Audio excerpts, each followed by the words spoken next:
Hello friends, welcome back to Spiritism for All, and today we continue to study the book Behind the Scenes of Obsession. The chapter is the Obsessive Processes, first part. The spiritual author is Manoel Philomeno de Miranda, and the medium is Divaldo Pereira Franco. We invite you to download the book, and you can see the download link at the description of this video.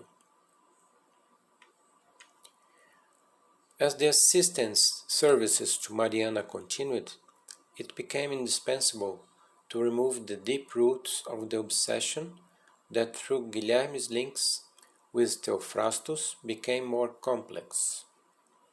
Being the home of Mr. Mateus under siege from other vicious entities belonging to the Theophrastus clan, who maintained a close trade with Martha, the eldest daughter, the movement of the discarnates was very expressive in continuous activity and with disastrous results. Carrier of a mediumship with ample possibilities, Martha reincarnated linked to companions of error with whom she spontaneously skidded in a previous existence. Proprietary of psychic resources of spiritual exchange, mediumship, she should apply the forces of a paranormal order in the service of good and charity, in order to self-illuminate and in turn illuminating those who were linked to her by the strong bonds of debt. Although she had known the service of sublimated mediumship under the blessings of Jesus in the União Espírita Baiana, she preferred the circle of low vibrations in which she lingered, attending to the vigorous hypnosis of unhappy and merciless entities that dominated her mental field, widely affected. Claiming to be linked to serious partnerships with former slaves in Brazil, still driven by lingering hatreds, she was fascinated by incursions into the terrain of candomblé. It's an African religion developed here in Brazil, where former slaves cultivated their ancient gods from Africa, very linked to nature phenomena, to water, to the wind, to earth, to nature phenomena. And candomblé can be used for good, but sometimes it's used as a kind of black magic to cause harm to other persons. Unfortunately, it was the kind of candomblé that Martha produced. So, inexperienced and unreasonable, in whose secrets she thought to deepen, regrettably penetrating into gross frauds, which led her to painful processes of gradual and secure possession. Directed by tenacious minds, irreversibly carrying a high dose of rancor, she became a docile instrument for the consultations of irresponsibility, enticing other peers to the vampirism that is rife on a large scale in the various departments of the earth's crust, among inattentive and pretentious beings.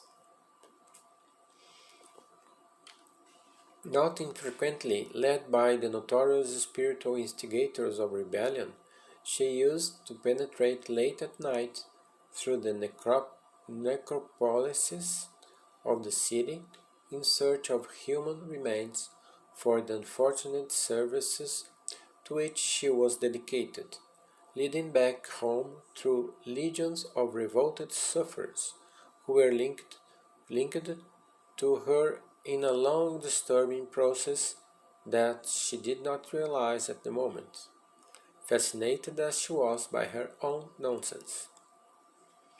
The prayers of Dona Rosa and Amalia were the only fire lit in the labyrinth in which the conflicting forces there, operating in a long-range war, struggled. The power of prayer and a life of sanctifying elevation, however, are capable, despite the apparent weakness they wear, to nullify all darkness, shielding with safety any circumstances of life. So Martha, due to the candomblé she followed, and due to the low-level spirits which were connected to her mediumship,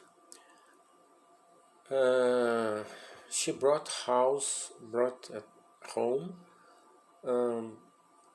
very low energies, and in order to avoid a catastrophe, the only light that cleared and protected the house were the prayers of Dona Rosa and Amalia. But sometimes we think, oh, a prayer seems to be weak, but it's not. When you pray really hard, really faithful prayer, a real faithful prayer, you can connect to high-level spirits like Holy Mother teams, Dr. Bezerra de Menezes teams, Jesus teams all over the world. So we can protect yourself very, very effectively. Although ignoring that her nest of painful dreams was a stronghold of unhappy spirits, Dona Rosa felt the psychic exudation that plagued the environment, reserving a greater dose of trust in the Father, who supported her benignly, defending her and the other members of the family from the dominant miasmas in the home atmosphere. Miasmas are low-level energies, low-level thought forms produced by minds with low vibratory condition. Equally affectionate entities, servants of love, frequently visited the Soares family, providing them with continual assistance so as to prevent the followers of criminality from dominating their home to its fullest extent. It wasn't just the disturbed spirits of the discarnate sphere that polluted their home. Many spendthrifts sought the services of Martha, trying through reunions with nefarious minds results for 1,000 of adventures to which they were fond in the illusory game of earthly passions. So there were some people that asked the help of Martha and her powerful spirit to solve their problems, to help them in evil plans. It's a very bad conjunction of incarnate and discarnate ones. They were people who lost pet objects and hoped to find in the spirits interested precision hunters, mature women who did not seek consorting and who wished to transform the spirits into instruments of their desires, unhappy wives who suffered the bankruptcy of their marriage, resorting to the concurrence of lying entities to change their domestic landscape, unemployed creatures who wanted a solution for the acquisition of high-paying work, slaves of hate who believed themselves victimized by this or that adversary, asking for immediate retaliation, mad minds immobilized by addiction, begging for solutions to complex problems. Served in Martha's private consulting room, which kept a small check for her unhappy business. Many times, despite the severity of Dona Rosa, clients were received in her own home, in whose opportunity she presented recipes and demanded materials for the work, through which she informed them would be able to resolve any painful situation, freeing their consultants from problems.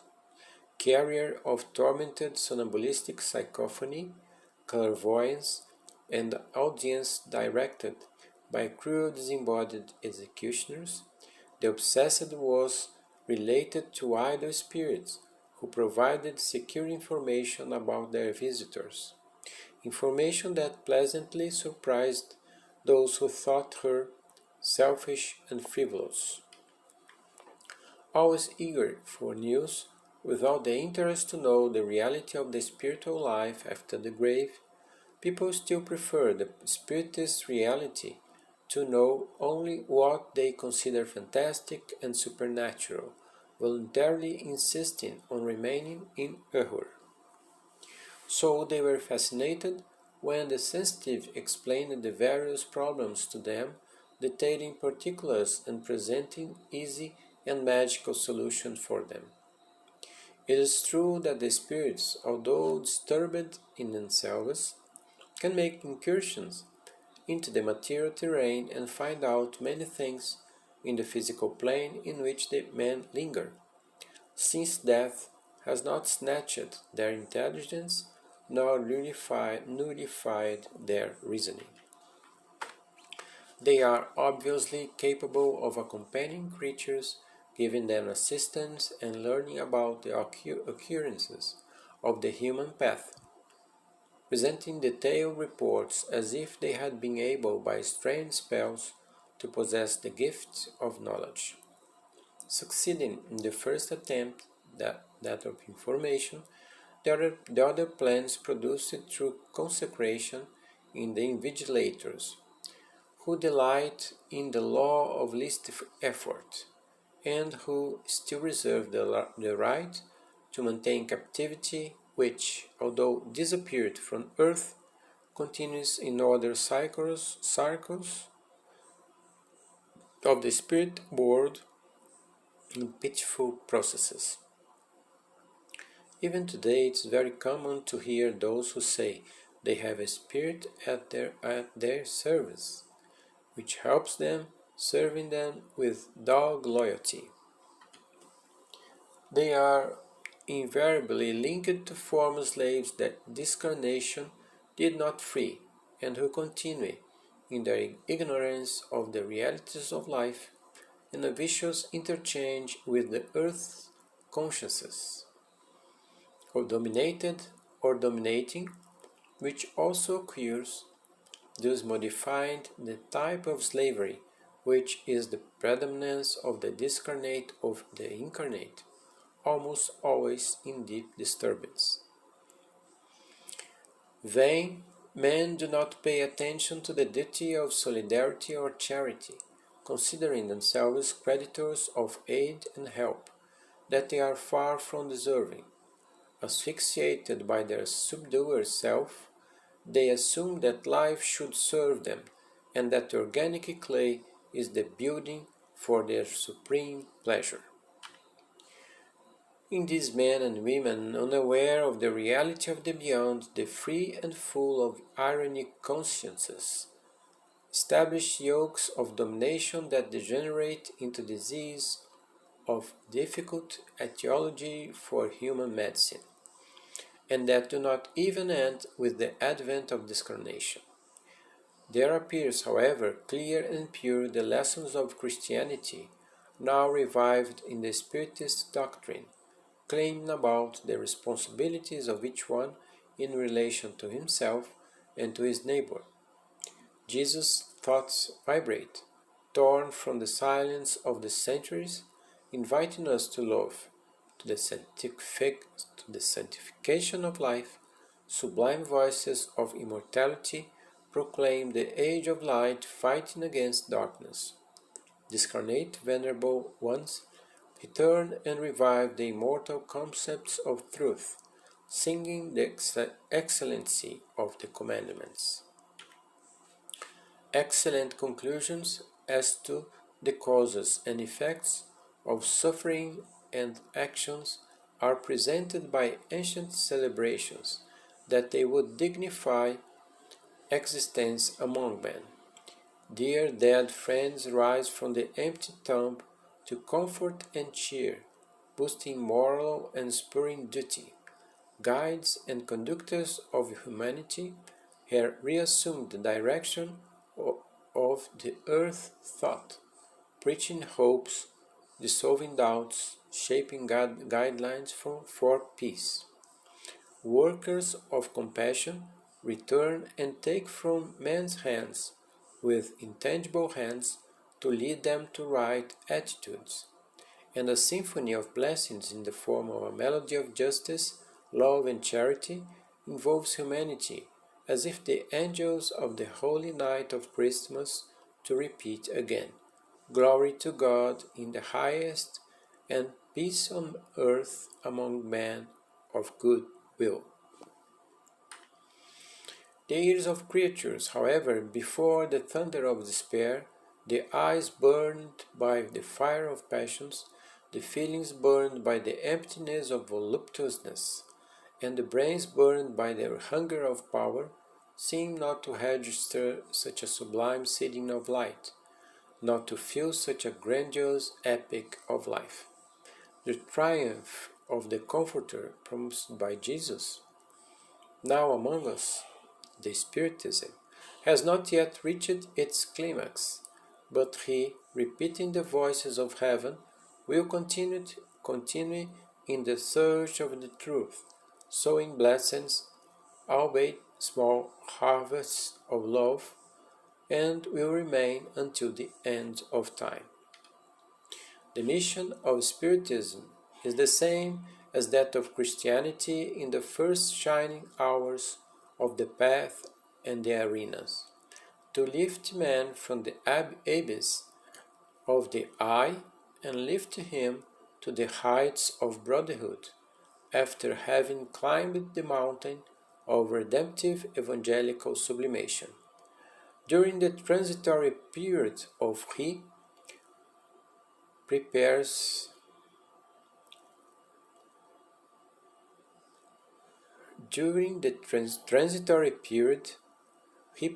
the consciences for the awakening of the truth.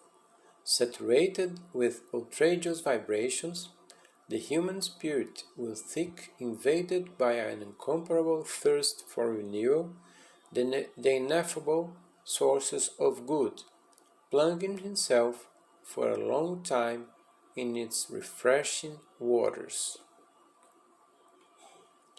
Thus, considering this, and in the face of the hopes and consolations that awaits us, the nefarious labors of the tormented sorcerer of Kimbanda inspired in us deep compassion, a compassion that those who seek deviations from frivolity to deceive conscience, trying to make a spectacular escape from the lines of duty, also deserve. They will not be able to plead ignorance of the truth, nor will they justify themselves as ignorant of the help of divine resources. They will lament without being able to enjoy the comfort reserved for those who have endeavored to persevere in the august direction of good. They will cry unrelentingly out of contempt for the undeniable message of doing to others what one wishes that they may do to you. They will suffer for a long time away from the resource of prayer, which they use mechanically, without any respect, making it an instrument of childish whim rather than a vehicle of communion with the Lord. They are the ones who are imprisoned in the prisons without walls of a misaligned and stormy mind. Time, however, that takes care of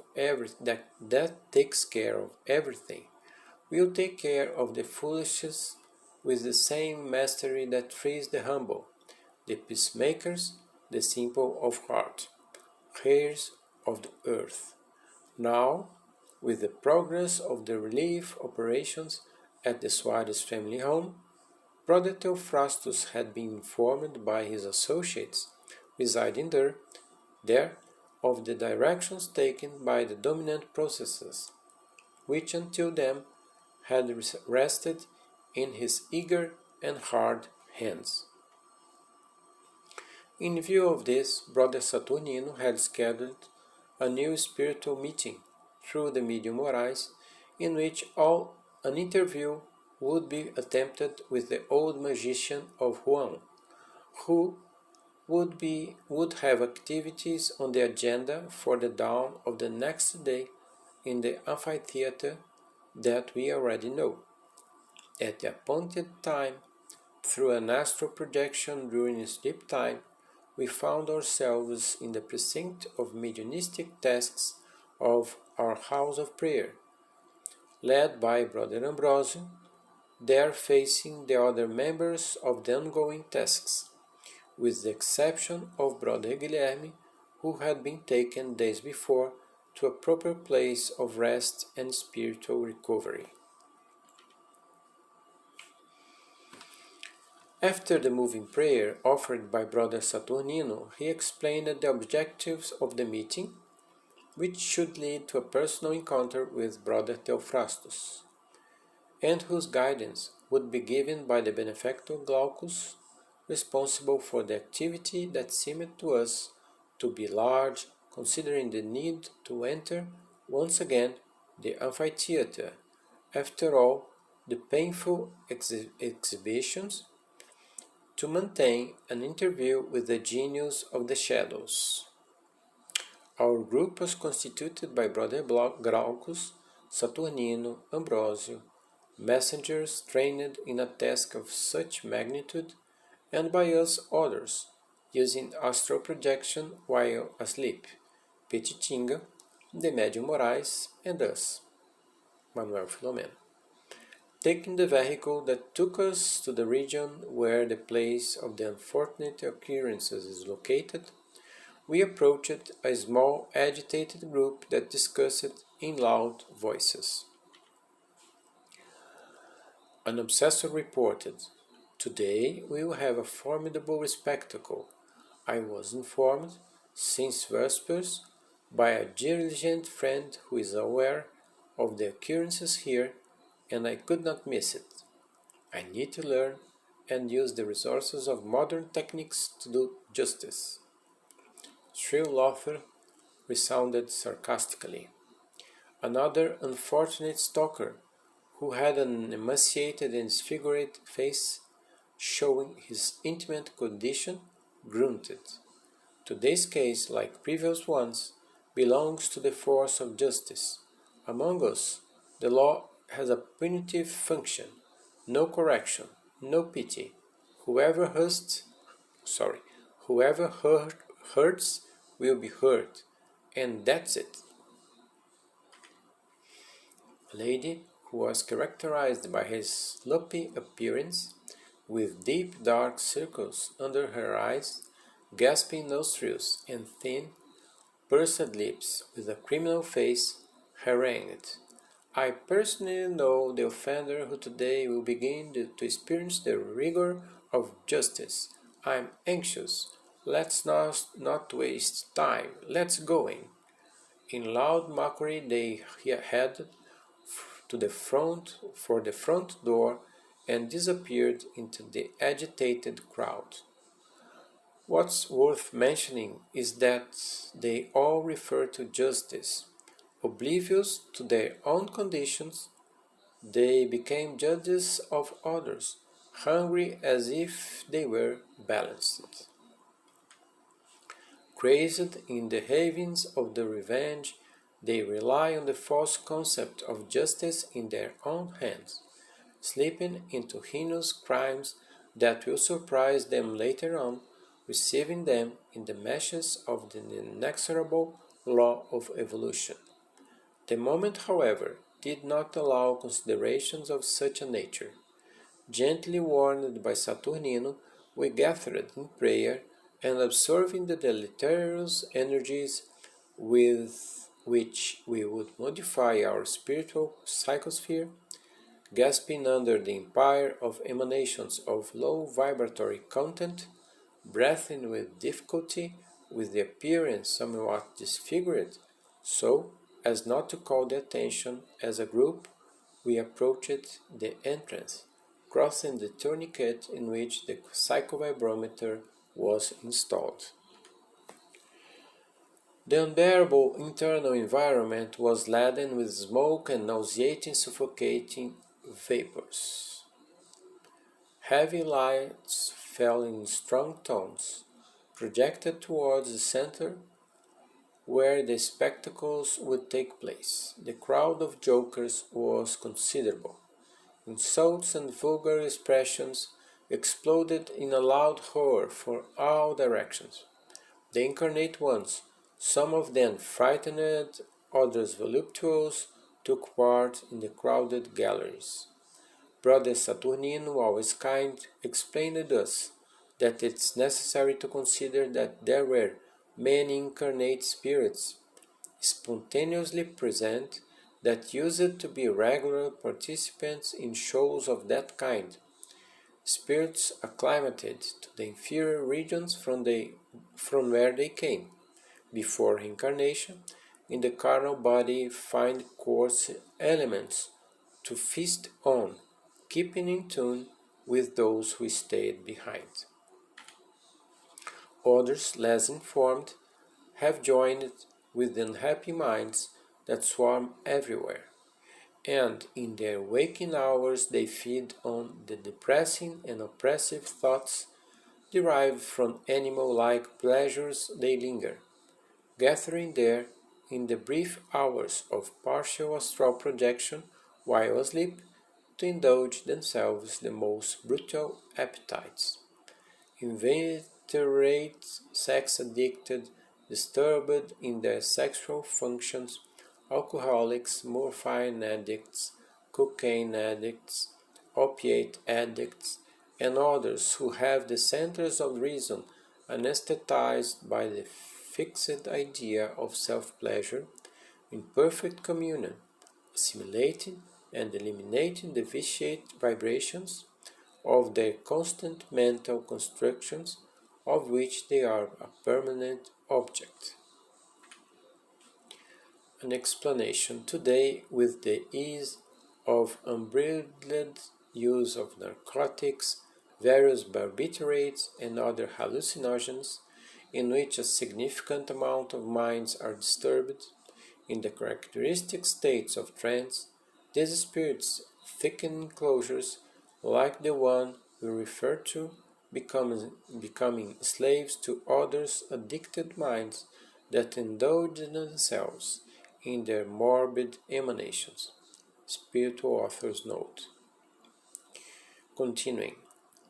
At regular intervals sounded the forerunners of the beginning of the abominable function. With an almost deafening crash, the sirens announced the appearance of Dr. Theophrastus. Some high-pitched bugles were heard, and a sinister retinue carrying the palanquin in which the shrewd obsessor entered the scene. I'll read again. Some high-pitched bugles were heard, and a sinister retinue, carrying the palanquin in which the shrewd obsessor entered the scene. Shouts and stunned applause filled the large room.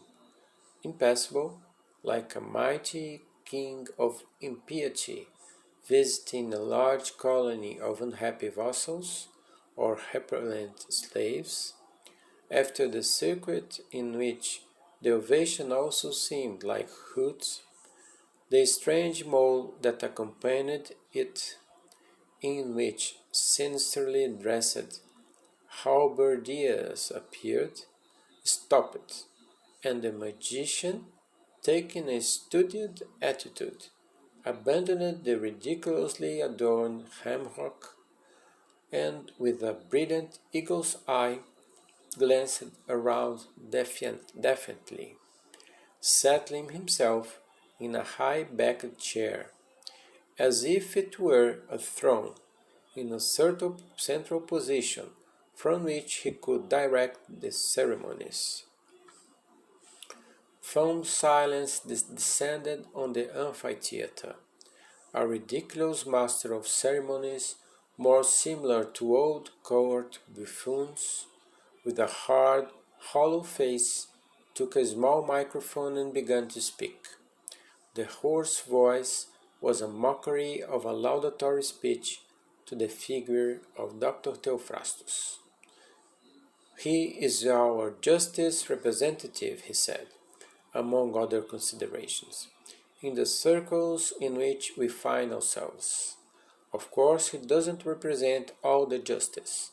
He is a zealous servant of the life possessions, which cannot be squandered with impunity by the defrauders of the truth." There was a short pause to cause effect over the cloud. To be continued. This chapter is too long, so we decided to divide it into 2 videos. Thank you very much for watching us. If you like this video, please subscribe, leave us your like, share with your friends, and leave us your comment. Thank you very much.